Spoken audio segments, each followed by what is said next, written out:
Good morning friend, कैसे आप लोग सब अच्छे होंगे। सभी को मेरे तरफ से राम राम राधे राधे। और कल छोड़ के परसों आपका आरआरबी पीओ का मेंस है, तो हम आज बात करेंगे last minute tips for RRB PO mains. ठीक है, तो सबसे बड़ी बात है कि कुछ बातों पे डिस्कस करते हैं जो आपको एग्जाम में हेल्पफुल करेगा। देखिए, सबसे बड़ी बात है कि आज से आप स्टॉप कर दीजिए, मैं कुछ कुछ टॉपिक बता दूंगा जो आप करके जाना। ठीक है, सबसे पहली बात है कि आज और कल आप मौका नहीं दीजिएगा। मुझे पता है कि आज बहुत लोग सफ़र पे निकलेंगे, काहे कि हो सकता है कि कोई दूसरे स्टेट से अप्लाई किया हो तो वो दूसरे स्टेट जाएंगे पेपर देने के, लाइक गुजरात जाएंगे या कर्नाटका जाएंगे या एमपी आएंगे देने के लिए राजस्थान से, या बिहार के बच्चे, कुछ बच्चे गुजरात जाएंगे, कुछ बच्चे यूपी जाएंगे। हो सकता है कि कल बच्चे निकले, तो बहुत बच्चों का तो सफ़र आज और कल में निकलेगा। तो उन बच्चों से मेरा एक यही बात कहना है कि सबसे पहले देखिए, आपने जो प्री में आप एग्ज़ाम दिए थे आरआरबी पीओ का, उसका एडमिट कार्ड लेना है साथ में। जो अभी आया है मेंस का, उसका भी ले जाना है, क्योंकि आपका दोनों जमा होगा। अगर किसी के पास अगर प्री का एग्ज़ाम का एडमिट कार्ड नहीं है तो आप जाइए अपने पुलिस थाना नज़दीक में, वहाँ पे एफआईआर करवाइए कि मेरा खो गया है या मेरा कहीं गिर गया है। तो वो आप एफआईआर लेके जाइए, तब आपको वहाँ पे दिया जाएगा। नहीं तो आप जैसे मॉर्निंग में जाइएगा, 7:30 बजे का रिपोर्टिंग है, परसों 10 बजे। ठीक है, तो उस वहाँ पे क्या होगा, वहाँ पे भी यही बोलेगा। तो आप वहाँ पे फिर आप कहाँ जाइएगा, आपके लिए दूसरा स्टेट है या आप कहीं नज़दीक स्टेट है, तो आपको पता नहीं पुलिस स्टेशन कितना दूर है, आपके पास बाइक नहीं है, फिर ऑटो रिजर्व करके जाना पड़ेगा, फिर आपके लिए हेक्टिक हो जाएगा। तो आप क्या कीजिए, सबसे पहली बात है कि आप, अगर आपके पास प्री एग्जाम का एडमिट कार्ड नहीं है आपके पास, तो आप जाके अपने नज़दीक पुलिस थाना में आप जाके एफआईआर करवाइए कि बोलिए कि सिर्फ मेरा ये खो गया, एक एप्लीकेशन दीजिए, वो आपको मिल जाएगा। उसके बाद वो एफआईआर लेके आइए और उसके बाद जो आपका मेंस कार्ड एडमिट कार्ड है उसके साथ ले जाइए और फिर आपको देने देगा। ठीक है, उसके अलावा आपको मैं एक चीज़ और बताता हूँ, टाइम डिस्ट्रीब्यूशन। देखिए, लोग बोलता है कि आपको जीए में 10 मिनट देना है, कंप्यूटर में 10 मिनट देना है। इम्पॉसिबल है। देखिए, आज की डेट में जो जीए और कंप्यूटर आ रहा है, आपको अंडरस्टैंडिंग बेस्ड क्वेश्चन ज़्यादा बन रहे हैं, आपको थोड़ा सा लैंग्वेज ज़्यादा करके दे रहा है। बिलीव नहीं होता तो आप भले ही ये सोच के जाइए कि 10 मिनट में करेंगे, तो मेरा मानना है कि 10 मिनट नहीं, आप इन दोनों के लिए 30 मिनट रख दीजिए रिजर्व। ठीक है, इधर बच गया रिमेनिंग 90 मिनट आपके पास। ठीक है, 120 मिनट में 30 मिनट रखिए। 30 मिनट में आप कोशिश कीजिए कि कुछ समय यहाँ पे बचाने के लिए। ठीक है, और एक बात, आपको जीए में, मैं ये नहीं बोल रहा 40 क्वेश्चन है तो आप 40 आ जाएंगे, 30 आ जाएंगे। आपको, मेरा मानना है कि जीए आज की डेट में अच्छे क्वेश्चंस बन रहे हैं, तो आप बस काम कीजिएगा कि जितने भी क्वेश्चन आपको आ रहा है, 10 ही आ रहा है, 15 ही आ रहा है, 20 ही आ रहा है, तो वो उतने ही क्वेश्चन करके आइएगा। जिस क्वेश्चन पे आपको 2% 1% का भी डाउट होना कि मुझे ये क्वेश्चन मैंने पढ़ा है बट आंसर याद नहीं आ रहा, तो उस पर टाइम वेस्ट मत कीजिए।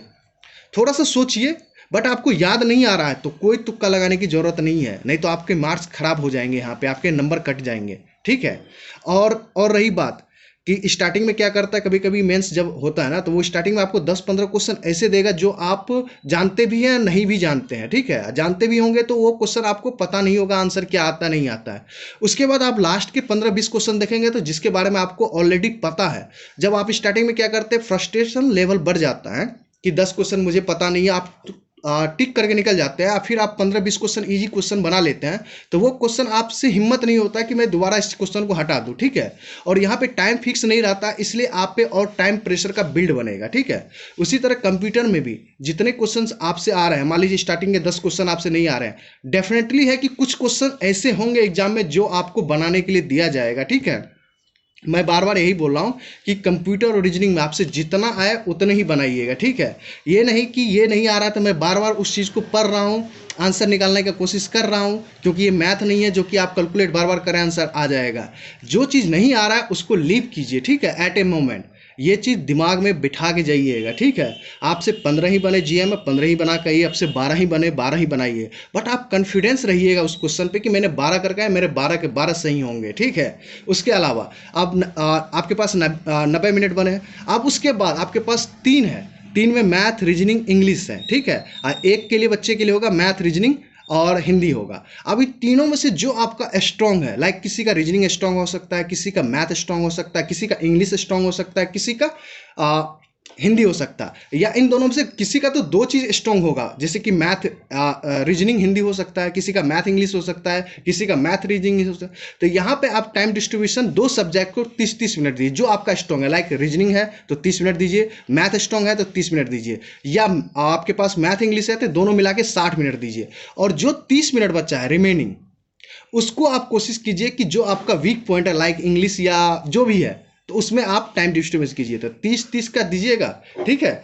और उसके बाद जो वो 30 मिनट उधर रखे थे ना जीए कंप्यूटर में, वहां पे अगर आपके पास 5 मिनट कोई बचता, आपको लगता है कि इजी है, तो उसको जाके बनाइए। अब जैसे लाइक आप जैसे रीजनिंग पाए, आपको 30 मिनट देना है, मैंने बोला, ठीक है। तो आपको देखिएगा कि रीजनिंग बन रहा है, आपसे जैसे बनते ही जा रहा है, तो आप 5 मिनट और ले लीजिएगा, उसको बना लीजिएगा, ठीक है।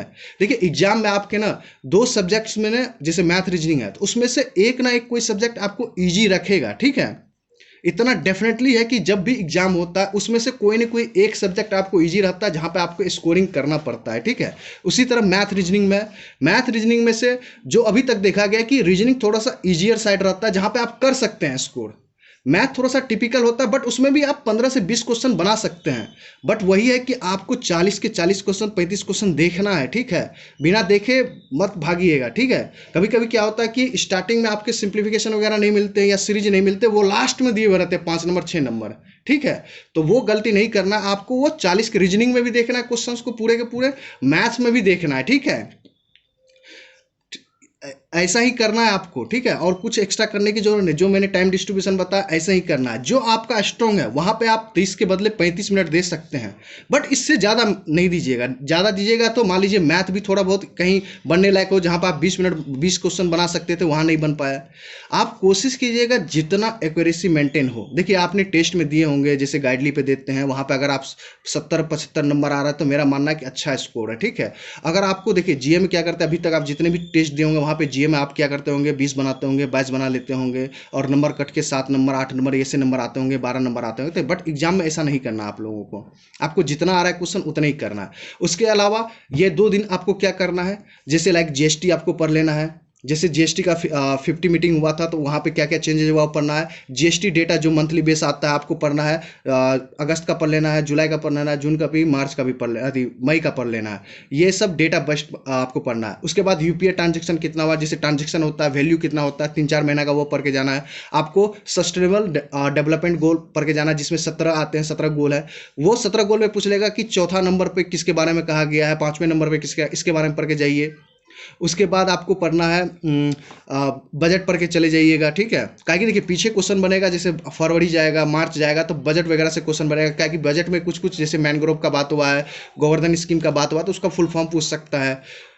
उसके बाद आप रिवाइज करने के पर्पज से आप प्रधानमंत्री का जितना भी स्कीम है उसको पढ़ लीजिएगा। जैसे लाइक जिसके पास आपके अपरिजित सर का पीडीएफ होगा, उसमें ऑलरेडी बना हुआ, तो उसको रिवाइज कर लीजिएगा। उसके बाद ऑलरेडी मैंने 2 पीडीएफ आपको पार्ट 1 पार्ट 2 करके अपने अपने टेलीग्राम ग्रुप पे डाल चुका हूँ, तो उससे रिवाइज कर सकते हैं। उसके बाद स्टेट गवर्नमेंट कर लीजिएगा, और जितना कम हो उतना ही करना है आपको। ये सब चीज़ करके ही जाना है। जो डेटा बेस्ड है, जैसे जीएसटी, यूपीआई, बजट, और आपका ये पीएम वाला जितना स्कीम है, जिसमें प्रधानमंत्री ज्योति जीवन योजना है, प्रधानमंत्री फसल बीमा योजना है, इस टाइप को क्वेश्चन को आप पढ़ के जाइए। काहे कि स्टेटमेंट बेस्ड मुझे पता है कि गवर्नमेंट स्कीम पाएगा। अब देखिए मैं बार बार बोल रहा हूँ कि आरआरबी है, भले ही 2 साल 3 साल से आपके स्टेटिक क्वेश्चन नहीं बने, बट आ सकता है। स्टेटिक वो क्वेश्चन आते हैं जो आपके रिसेंट में चर्चा में है, जैसे कि कालेश्वर नेशनल पार्क है, ठीक है। तो जैसे हरियाणा में, तो उसका बात हुआ था, तो उस टाइप के क्वेश्चन बन सकते हैं। जैसे मणिपुर हॉट टॉपिक है, यहाँ पे बात हो सकता है। अब जैसे इंडिया अलायंस बना है, तो इंडिया का फुल फॉर्म आ सकता है।